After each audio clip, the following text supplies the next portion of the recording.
It seems more likely than not that over the next month or so Erik Karlsson will have a new home in the NHL. The All-Star defenseman, who just endured a drama-filled season in Ottawa, has 1 year remaining on his contract.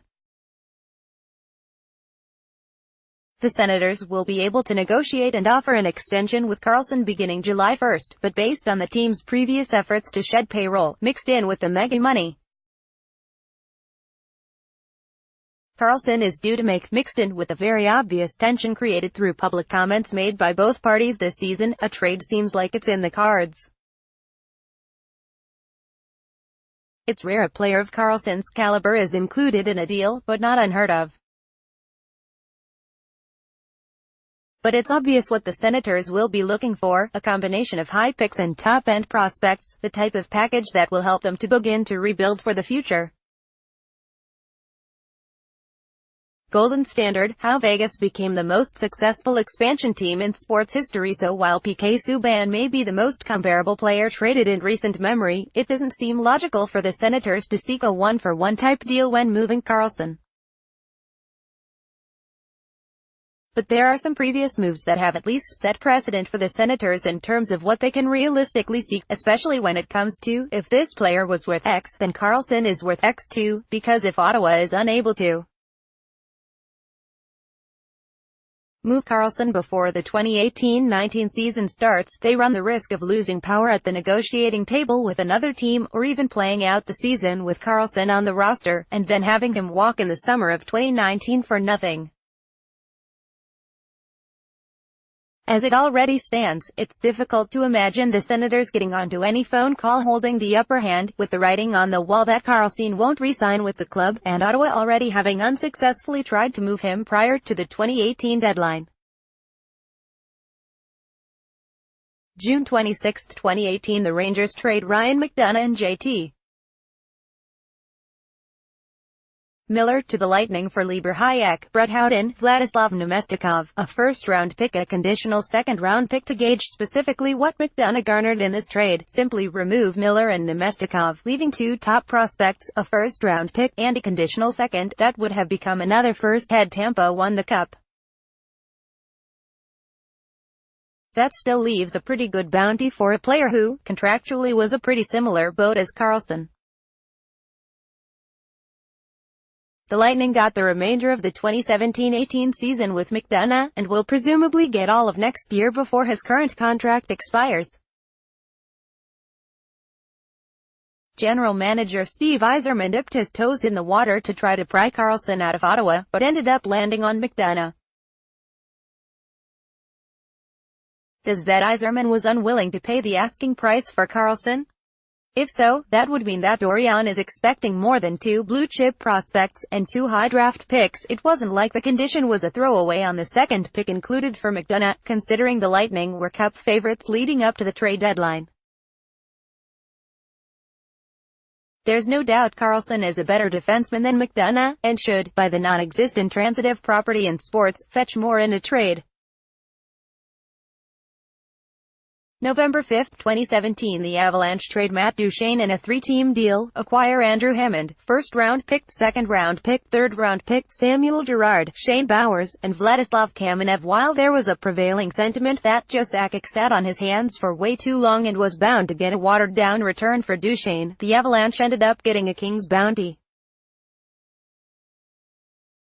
Considering Duchene's numbers were down, and Colorado had to trade someone, and simply how long Duchene had been on the trade block, the Avalanche really did come away with a small fortune.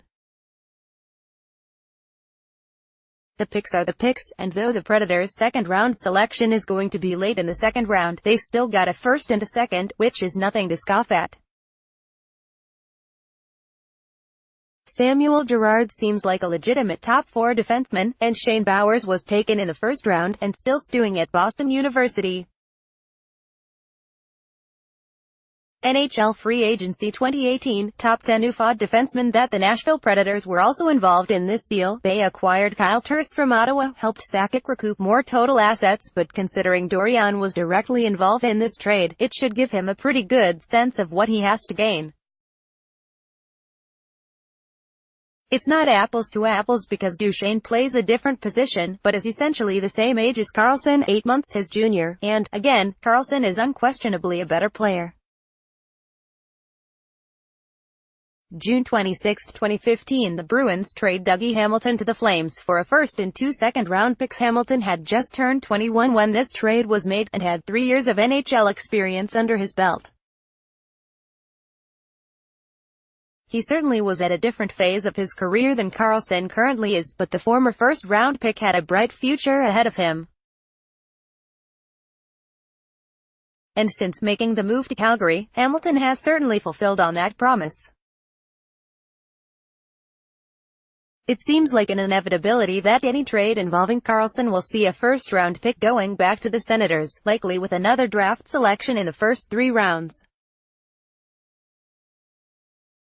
If Karlsson is dealt this offseason, it could make a lot of sense for Ottawa to look for a conditional second that could become a first. If the new team is able to sign Karlsson to an extension, that team will also likely want to speak with Karlsson to gauge his interest in a possible extension. 4 days after being acquired by the Flames, Hamilton signed a 6-year, $34.5 million contract that pays him an annual average value of $5.75 million.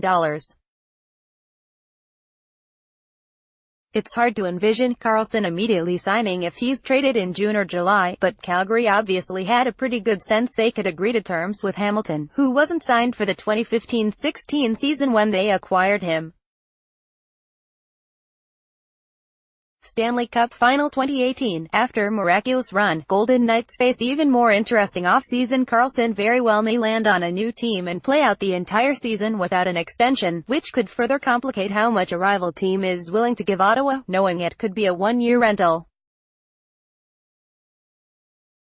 July 23, 2012, the Blue Jackets trade Rick Nash to the Rangers for Brandon Dubinsky, Artem Anisimov, Tim Eriksson, and a first and third-round pick like Karlsson. The trade of Nash came as no surprise. For months, Blue Jackets general manager Scott Howson had talked about and explored moving the franchise player. When Nash was finally dealt, the return was pretty steep. Dubinsky, 26, and Anisimov, 24, were considered 2 younger forwards with some good years ahead of them, while Howson was also able to get back a first and another pick. The biggest difference in this scenario was team control. Nash was set to begin the third of an 8-year contract when he was shipped to New York. The Rangers had the assurance of 6 seasons with Nash, which turned into 5+, certainly a bigger bargaining chip for the Blue Jackets. When Nash was moved, he was 7 months younger than Karlsson currently is.